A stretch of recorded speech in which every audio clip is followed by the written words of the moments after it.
بويا پیغمبر عليه الصلاة والسلام وكل صحيح مسلم داهات وبجمار نوتيك أفرميت لا يدخل الجنة من كان في قلبه لا يدخل الجنة من كان في قلبه مثقال ذرة من كبر.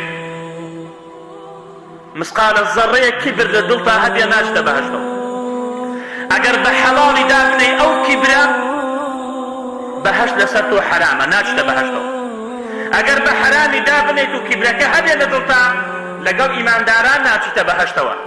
لا يدخل الجنة من كان في قلبه مثقال ذرة من كبر.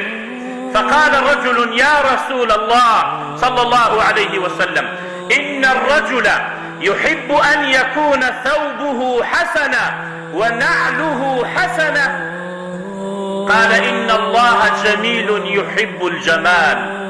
الكبر بطر الحق وغمط الناس.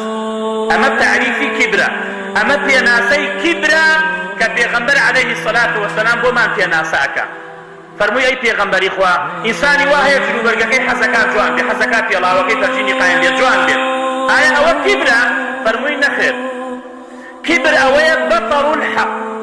أقر حقت بوهات تو بيقرني تو بلي والله واني تو آياتي بو بلي حديثي بو بلي أري بل وجدنا آباءنا كذلك يفعلون.